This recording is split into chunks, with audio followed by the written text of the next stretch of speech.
Moi, je m'appelle Derrick Francisco Azé. Je suis résident à Lokossa, originaire de DV, dans la commune de Togo. Je suis entrepreneur agricole de profession. L'histoire que vous allez suivre est celle de Derrick Francisco Azé, un entrepreneur agricole qui a donné sa vie à Christ après avoir fait des années dans le fétichisme. Derrick Francisco va prendre la voie du vaudou en 2006 à la suite des difficultés qu'il vivait en tant que jeune cadre promu à un grand poste dans une ONG de la place. Tout a commencé dans les années 2006 où j'ai été promu à un poste de responsabilité au niveau d'une ONG de la place. Alors, quand je voulais prendre ce poste dans la commune de Lalo, j'ai été soigneusement secoué parce que mon prédécesseur qui devait me laisser le poste a miné le chantier. Et alors là, quand j'ai pris ma moto, j'ai pris la voie du chantier, j'avais des difficultés, la moto se bloque. Et là, par des conseils des amis, j'ai été conseillé de prendre la voie du syncrétisme. C'est là que tout a commencé. Cette aventure vers le fétichisme n'a pas été facile pour le frère Derrick Francisco Azé. De féticheur en féticheur, de mystique en mystique, tout ceci à la quête de solutions. À chaque fois qu'il y avait une difficulté, ces fétiches sont impuissants. Face au problème, on lui conseille de prendre encore d'autres fétiches. Malgré ses exploits en fétiche, la vie du frère ne s'est pas du tout améliorée. Tout a commencé, j'ai été secouru par un grand-père qui m'a remis des talismans, des choses. Après ce que le grand-père m'a remis, il m'a invité à prendre après un fétiche de retour à l'envoyeur pour qu'il puisse me protéger. Alors, le chemin était long, j'ai continué. C'est comme ça que je suis parti consulter. On m'a dit avant que je ne restaure le fétiche dent qui est dans notre famille, à coût de près de 500 000, il faut que je prenne le Kenessi. Parce que si je ne prenais pas le Kenessi, j'allais être détruit par le même fétiche dent. Les personnes qui allaient me donner le fétiche Kenessi, et ces personnes-là m'ont fait le budget, un budget très lourd, si je me rappelle bien. Ce budget tournait autour d'au moins 200 000 minimum. J'ai mobilisé les fonds. Et puis ils m'ont remis les fétiches. Je suis revenu. Mais bien avant, quand j'avais pris la fonction de Lalo, j'avais quand même pris un fétiche on appelle ça fétiche de sorcellerie, à Zévodou, que j'avais pris à Togo. Un vieux m'avait donné ça. Ça aussi, ça m'a beaucoup coûté. C'était un fétiche cher au vieux. En dehors de son fils, très cher, c'était la deuxième personnalité qu'il a accepté de donner ce fétiche que j'ai pris. Et malgré mes boutiques de fétiches que j'avais, je n'arrivais pas à maîtriser ce qui arrivait dans ma vie.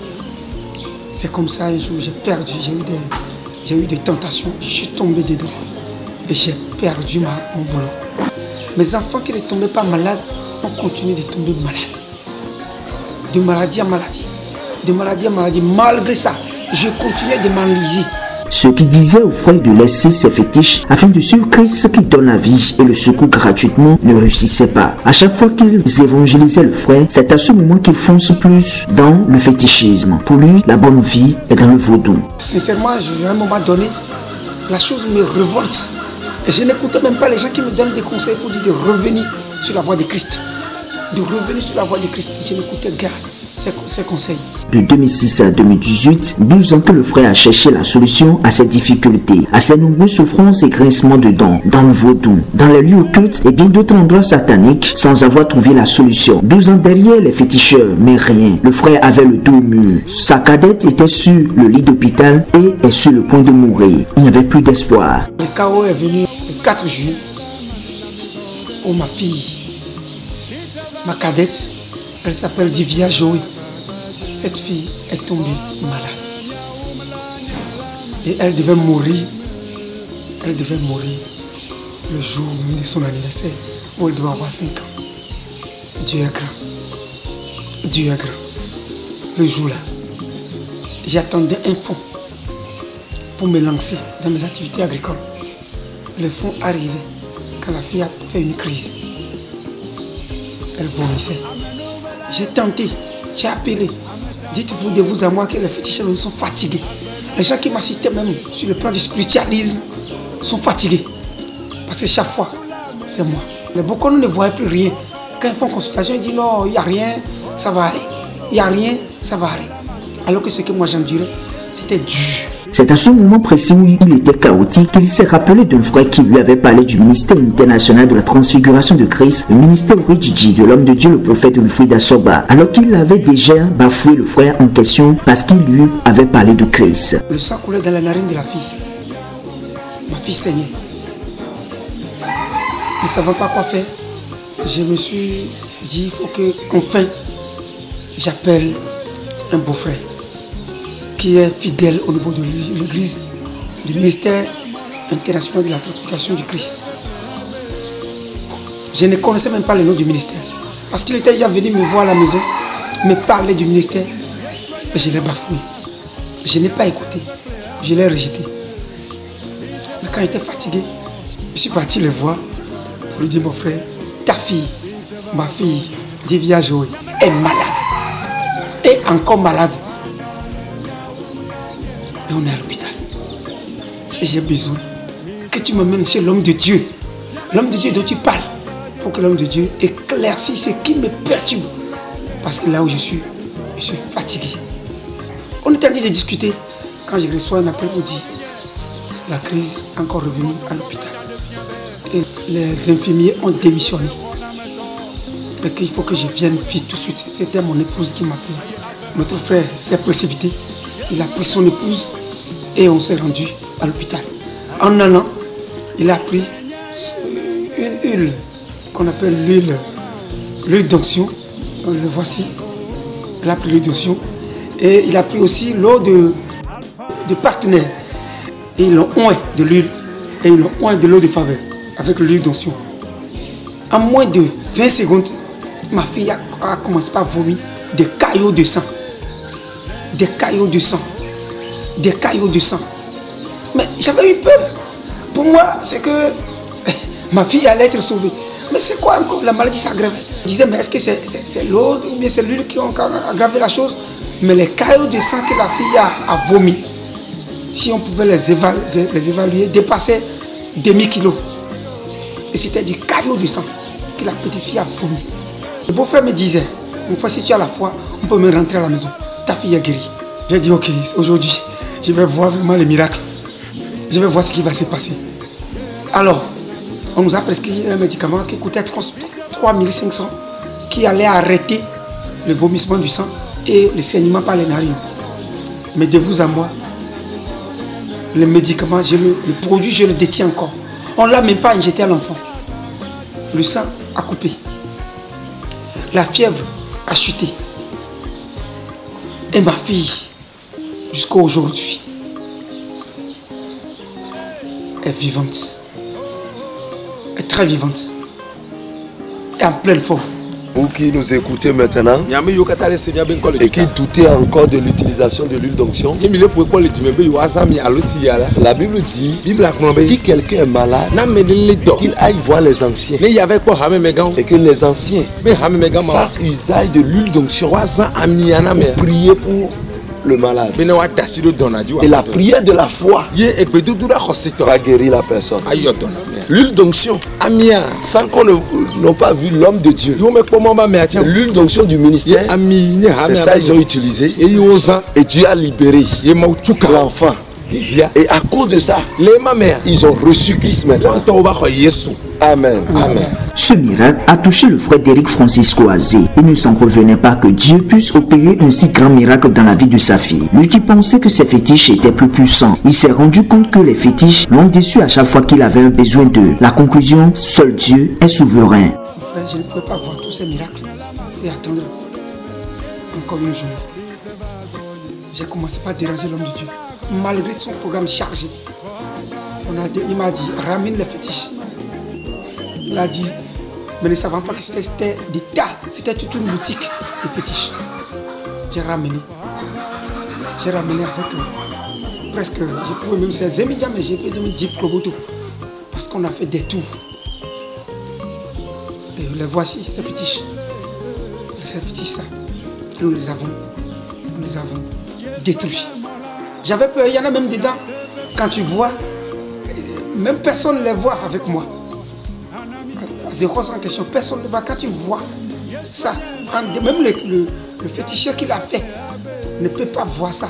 Derrick Francisco Azé a compris enfin, après 12 ans d'esclavage au service du diable, après 12 ans d'endurcissement de cœur, qu'il doit donner sa vie entièrement en Jésus-Christ pour avoir la paix, la joie et vivre une vie heureuse sur terre. Conséquence, les fétiches, les œuvres de main d'hommes doivent être détruites par le feu. Comme la Bible l'a dit, le diable vient pour détruire et pour égorger, pour mettre les enfants de Dieu en captivité.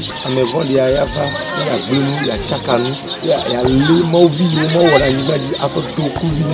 le Fils de Dieu est venu pour libérer les captifs, pour restaurer les vies. Et c'est une joie dans le ciel et une joie sur la terre qu'un brebis perdu a été péché par Jésus. Aujourd'hui, nous voici devant les fétiches que des gens prennent leurs argent, leur économie pour faire. Et cela détruit leur vie en retour. Et regardez tout ce qui est ici. Pour une seule personne. Et malgré ça, il n'a pas la vie. La vie n'est pas dans les fétiches. La vie n'est pas dans les idoles. Mais la seule personne qui donne la vie, c'est Jésus-Christ. Au nom de Jésus-Christ de Nazareth, je détruis vos pouvoirs. À partir de maintenant, je détruis vos pouvoirs. Je vous consume maintenant. Par le feu maintenant. Au nom de Jésus. Amen. Amen.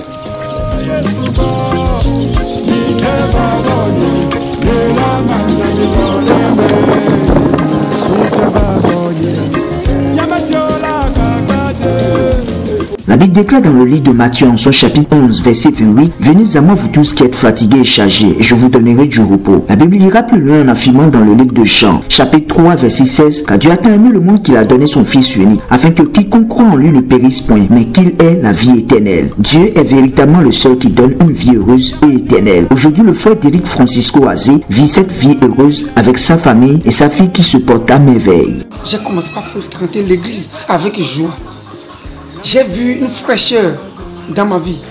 J'ai constaté, à partir de cet instant, que les gens, les relations qui m'ont oublié, les gens qui m'ont oublié, qui m'ont ignoré, les bonnes relations que j'avais, partout dans le monde, partout dans le Bénin, partout à l'Okosa, commence pas à m'appeler. Sans même s'en rendre compte que j'avais donné ma vie à Christ.